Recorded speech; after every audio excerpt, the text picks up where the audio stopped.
Welcome to Shutter and Float. So this is our last episode of 2025 that will come out right before the new year. So we wanted to go through today some easy wins and quick things that will save you a ton of time and energy next year. Some basic cleanup things that you can do, and maybe some thinking around adding some new systems in place that will make you more productive next year, but not more productive in the sense of you need to get more things done, but maybe just making things a lot easier. Streamlining. We're talking about streamlining here. Streamlining.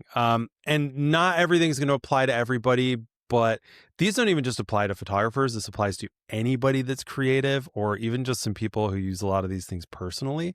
And some of it sounds super basic and simple. And sometimes the basic and simple things that you have to do manually are actually the things that are better than adding in like a completely new system that you've never used. So I would say do at least one of these things in the next month. If you can do more of those things, it will just be better, right? But prioritize whatever you think is the biggest and most impactful thing.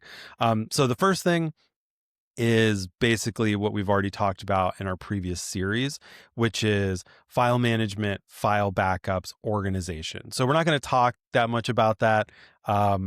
NAS systems and all the crazy things. You can go back and listen to our previous series. We talked pretty in depth about file management, backup, storage, all these kind of things. So if you want to learn anything about that, you can just go back and listen. So today we're really going to start with the number 2 thing, which is email. So this is something that anybody who runs a business, anybody who's in photography, you're going to have multiple emails. You're going to have personal, you're going to have one that's connected maybe to your website, one that maybe you use for clients. I have, I think, 7 email addresses. It's kind of crazy. I think I only have 4 at this point. Yeah. So I think I have 7. And so the first thing in terms of tracking all these things and making your life easier is, number 1, kind of a home hub, right? Where are you actually seeing all the emails come through?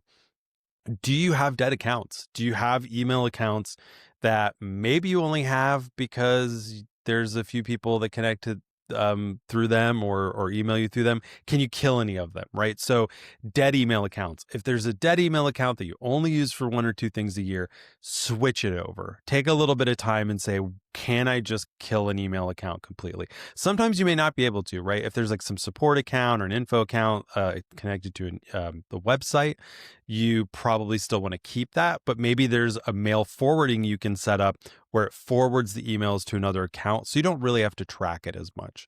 And then, so that's kind of the first thing. The second, and this is something I just did and I do every year at the end of the year, I go through my email accounts and I unsubscribe from a million automated newsletters and advertising things. So like Canon, that loves to send me emails, or like a place I went and got a haircut that won't stop sending me emails, or just on and on. And sometimes it's personal, sometimes it's to my personal account, sometimes it's to my business account, but it's just nonstop. How many? I'm sure you get a ton of them. Yeah, and it's even worse this time of year because how many things have you ordered for the holidays, gifts, things like that all of a sudden you get marketing emails and your shipment and then all of these things. I'm like, no, I'm just going to order this one time and I'm never going to buy from you again. So unfortunately, so it's like unsubscribe right away. I just ordered something right before we jumped on. As soon as the email came in, did it, kept the one and unsubscribed, because otherwise you're going to just keep getting them forever. Yeah. And even if you do that, a bunch will sneak through, right? Even if you do that, you're still, if you go into your email, of your inbox right now, for sure, you're still getting a ton of stuff. And this is something that I think is easy sometimes, where if you get a certain newsletter or you get certain emails, you might just look at it but not delete it, or you might just say, oh, this is whatever. It makes you feel like you're being productive going through emails, but you're not really being productive. What it is it's sucking up your time. If you go to your inbox and you have 10 unread messages, and then you're like, oh, I have to go through these 10 unread messages, if 6 of them or 7 of them or even more are not emails that have anything to do with work and they're just taking up your time, my suggestion is get rid of most of them. If there's something that you really love, like a newsletter that you really like, don't just unsubscribe. But if it's junk mail, something that literally is junk that is wasting your time, just get rid of it. And so once a year I do this, and it's kind of shocking sometimes at the end of the year, even if I unsubscribe during the year, how many I realize that I'm like, wow, I get like 30 a month, you know? Yeah, it's So ridiculous. All right, let's play a fun game right now. You have your phone on you? I do. Yeah. Your red bubble with your email, how many is it right now? It depends on which email address. See, I have all mine going into one box, so then that way it like combines into one, and then I can split it up, which is a smart way to do it, by the way. It is a smart way to do it. So here's the other thing that I want to say, and I've been really bad about this towards the last few months of this year because I've been really busy, but inbox zero, when I actually took some time to do this at one point, it literally takes so much stress away from email, just not having anything in your inbox. But it is a lot of time. If you don't know what inbox zero is, or you've never thought about it, look it up. It's basically organizing your email accounts so that you're putting things in folders and there's never anything unread, because when it comes into your inbox, it's an empty inbox. So every time you look at your email, the point is you either save things into folders or just delete it. And so it's at zero. I used to That be is so really good about difficult it. to do. I feel like the few times I've done it, I get to zero and then it just slowly builds back up because I'll leave things in there that are important. But this is a good time of year to think about that. Can you cut down on all the stuff that's just in your inbox? So I want to talk about some tools that help Hold with on, this. wait, no. You haven't given me an answer yet. I need a number. Oh, 30. 30? Yeah. Jesus, you're like a psychopath over there. I know. I don't want to talk about it. So I'm under all right. 12. It's under 1,200. Let's put it that way. Oh, you're talking about just total unread. No. Oh, that I don't even know. It won't come up on me. I'm talking about unread messages right now. So which Mine is 1,175. That's not bad. Yeah. My mother-in-law a few years ago, I looked at her phone and she had something like 1,200 unread email messages. And I'm like, you should just take them all, delete, and just start over because you don't even know what's in there. Yeah, I agree. Yeah. So there's tools to help with this. Superhuman is something that I played with a while ago. I'm considering trying it again this year. Now that I do have so many email accounts, but this is, if you are really meticulous about it and you kind of do want to get to like an inbox zero and you want it really well organized, you can use things like this. They are paid services. I think they might offer some free versions, but if you do have a ton of email addresses, you are fielding emails from clients and vendors and just a whole bunch of different things, it's worth considering. I would say at the very least, just take a day and go in and unsubscribe from a bunch of stuff and clean up some things. You don't want to miss client emails. You don't want to miss important emails. So that's kind of the whole point of this. I think we could move real on. quick, in that same vein, I do think it's also a good idea that this is a good time to go on your phone, look at what apps you have, what are you using, rearranging things. I know you do like the really clean version of your screens where it's like all blacked out and you don't see the colors. It's gotten a little out of hand with my pages, but yeah, you can see it. It is. Yeah. And I used to have one where before you could do that, I used to color. I put mine in by color. So it would be like, as you would go through like a gradient. Yeah. It's a good time to sit and go, do I really use this app? Is it just wasting time? Do I have a game on here games are such a time suck. They're designed for that reason. Delete that stuff because it will save you more time to be more productive on things. That's my take for the day. Yeah. And if you want to add one, you can add slow roll. Film retro camera on I the recommend App Store, it. available now. 5 stars. So if you do want to add a fun one on there. So anyway, great photos for New Year's.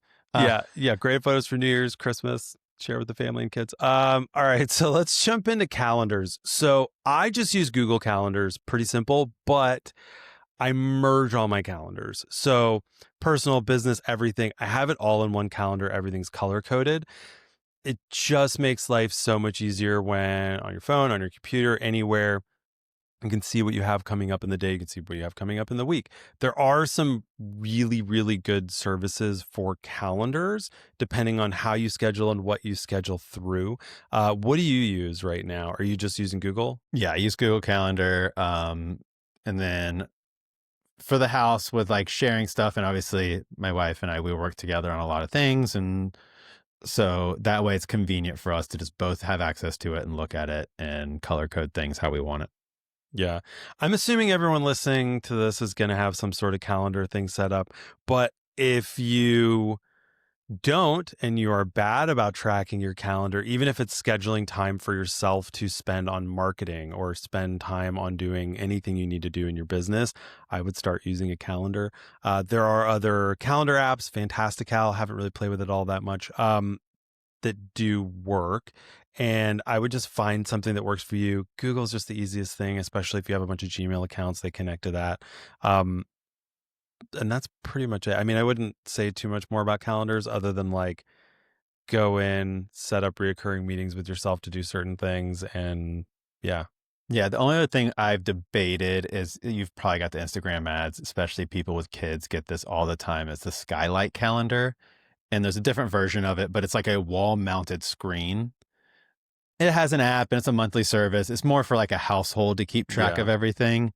I've debated getting that and putting it up somewhere, but then it's like one more screen up somewhere and in the house. I'm trying to eliminate it as much as I can. Just another option if that's something that would help you. I feel like everyone has to do their calendar a certain way to be able to work for them.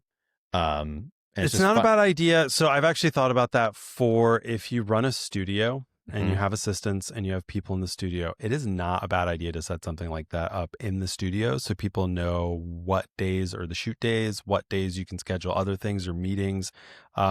It's really not a bad idea. Yeah. And that's, I'm really looking into it. We're actually a week before Christmas right now. I've debated ordering it right now and try to get it here in time. And the kids would probably enjoy it. You can put chores on it, things like that. But yeah, you can sure also, your kids would love just a whole calendar full of chores, right? They're pretty good about it. They know presents are coming soon, so they have to be. Yeah, right. Yeah. So talking about calendars, that brings us to our next thing, which is scheduling. So scheduling is difficult depending on what type of clients you have. If you have agency clients or really big shoots, it's not really that big of a deal. You're not going to have a ton of meetings scheduled. You're not constantly meeting new clients. But depending on what kind of photography you do or what kind of art business you do in general, you may have to constantly be scheduling calls with people. So Calendly and a couple other services you can look up let you essentially have people schedule time with you. You can block off and say, this is my times for meetings. People can just schedule what time you have available, as opposed to the constant back and forth. If you find that in this last year, you've spent a ton of time going back and forth, are you available on this day? No. Oh, this moved, this shifted, all these things. And it's just taking up your time. Find a service that helps you do that so that you're not spending an entire week just trying to schedule a meeting. Make it easy for people. Some clients you may not want to do something like that with, and you just may want to say, when are you available? I'll make myself available. But in general, if you find that you're scheduling a lot of meetings, a lot of one-on-ones, this is probably, I'm sure most portrait studios have things like this. But if you're finding that you're constantly doing this, find a scheduling service that you can use. Pay for it. It's going to pay for itself. You're going to save a ton of time. Yeah, I think we were both so spoiled working at corporate places that it's so easy to schedule a meeting with someone. You go on, you can see what they have open, and it's doing your own version of that to make life easier, because I hate those emails back and forth. It's always I have these 6 slots open, but I don't. If you don't react quick enough, then you lose that spot and it becomes a nightmare. Yeah. What I tend to do with people, this might be a little hack for some people. If I look at my calendar and I look at the days that are almost completely free, and I just say I'm free on this day, and just big blocks of time. And if somebody's available in a huge block of time, you just say, great. You just put it on your calendar. If you say, I'm available on Tuesday from 11:30 to 12:30, and then again on this day from this time to this time, it just gets too confusing. And then you end up going in a lot of the back and forth. Yeah. Yeah. But Saving time is and efficiencies are all these things that we're looking for right now. yep. So the last thing we're going to talk about today, this is probably the thing that if you've done everything else and you feel good about it, this might be something to consider, which is to have one home base for everything going on with your business. And that includes client notes, like shot ideas or portfolio updates, like if you have a CRM that you're running, any of those kind of things, documents, right? Anything you keep in a document. I use Notion and I love it. I've been using it for about a year and a half now, and I feel like I couldn't really live without it at this point. I kind of track everything that I do in Notion. The one thing I don't like about Notion is that it doesn't really do a good job with data. So if you have spreadsheets and things like that, I tend to then also have to use Excel or Google Docs, depending. But it's really easy to use and set up. And so you can basically have task lists, have idea lists, all these kind of things you can just have all in one place. Instead of saying, where did I write this down in a note, or where did I write this down in some other document or in a notebook, you can actually just from your laptop, phone, anywhere, access it. So that is one thing I would suggest. There's other versions of things like Notion, Airtable, which is way more complicated. And if you really want to dig into something that lets you build better spreadsheets, more complicated things, you can use something like Airtable. Airtable also has a lot of automation things set up with it, which is very cool. But if you don't use anything currently, I would consider starting with something pretty simple like Notion. If you find that you're just using like the notes on your phone a lot, and you realize you have all these different pages of notes and nothing's organized, consider using something like that. But there's a million different things out there. I just think that Notion and Airtable are kind of two of the best, and they're really well supported. Notion now integrated a bunch of AI features into it, which I don't really use, but they do look kind of interesting. What do you use, or what have you kind of been using for this stuff? Terrible at this. I mean, my ADHD, I have like 3 different notebooks, and like this is high on our list. We were just scheduling. We did this last year. My wife and I schedule like a 2-day. Last year we went up to the mountains. We might just do it home this time and have the kids at my parents' house and just have a day of like planning for the year. And one day is business stuff and things like this of like, how can we get all of these things more efficient, that we're working together and doing everything the best way possible. Another one's personal goals, things like that, trips we want to plan, start like planning out your year. And I think if you can do that, and let's face it, in our industry, it can be very slow into January. Find time to sit and do all these things. If it's just yourself, if it's with your partner, if it's with your business partner, whoever it is, I think it's good to lock all these down, because that one is high on our list of things we need to be better about. Yeah. Well, the nice thing about it is that most of these tools, too, if you decide to use one, you can share with somebody. So you can both log in, make updates, edits, all that kind of stuff. So you can also say, okay, I'm sharing this section of it with you. And then I have something that's just for me somewhere for notes or ideas or whatever, that maybe you don't want your wife going in and and nitpicking certain things. No, I want her to, no, she's Yeah. keeps everything going. I just do the creative stuff. Yeah. So anyway, Notion might be a good option for that. It's a lot easier to use than Airtable if you've ever like, it's literally like building a drag and drop website. And there's a bunch of templates out there. So if you don't want to like manually build things out, you can use their pre-built templates, or you can just look online and find templates for certain things that other people have built. That's pretty much it. I think that's a lot. I wouldn't do everything, right? If you are somebody who is pretty good about their calendar, terrible about your email, or terrible about backing things up, I would focus on backing up your work and your email. If you do everything well and you don't really have a system where you keep everything in, I would start maybe looking into something like Notion or Airtable. It just depends, right? I wouldn't tackle everything at once. That's typically what happens in the beginning of the year. Everyone gets all gung ho. They want to tackle everything all at once. And within a month, they go back to doing everything the way that they were doing it before. So I would think of a little bite-sized chunk of what can I do. I would tackle email for everybody. That's a big suggestion. If you're starting your year with a completely like email inbox that's nothing but full of things that you need to unsubscribe from, and you can't even remember when clients are emailing you. That's really terrible. So I would clean that up. But other than that, I wouldn't overdo. Yeah, I think I did this thing a while ago that was a great way to help prioritize stuff. Make your list of all your things. Say there's 10 things on it. So then go down and then go across the exact same 10 things. And then you can do a chart and compare one versus the other, which is a priority. Whichever one gets a priority gets a check mark, one versus the other. And then you go all the way across. It will prioritize the things for you, Yeah. because you count up all the check marks that a certain thing got compared to the other ones, and it will put them in an order for you of what you should be focusing on. It was useful because you can add everything. I did this for like house stuff and all sorts of things to know what I should be focusing my time on. The answer was email, reach out, but Nice.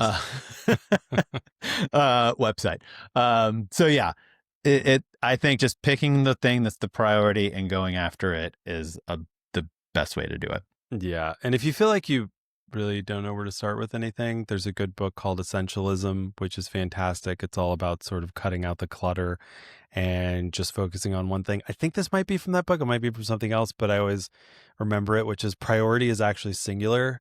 You should never say priorities, because there shouldn't be more than one thing that's a priority. So that's really something good to think about. If you have a priority for your business, it should be, here's the one thing I'm focused on right now. Then you know that that one thing gets your time and attention, and then you'll get it done before moving on to something else. If you have 5 priorities, you start juggling and you don't know if the thing that really should have been the most important ever gets done. You probably won't do it. You'll probably say, this other one over here is more fun or interesting. You'll work on that, and then you won't do the thing that you really should have started to do in the first place. Yeah, I mean, it all goes back to the Tim Ferriss book about the short work week and emails and all of that, where it's like focusing on the things that are most important. And I still use stuff from that book for forever ago.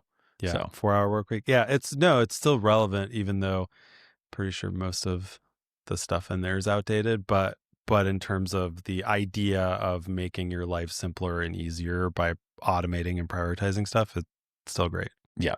Well, great. Well, let's get after this year and try not to drink too much this weekend. Okay. Yeah, same. Happy New Year, everybody. And we'll talk to you next year. The next year.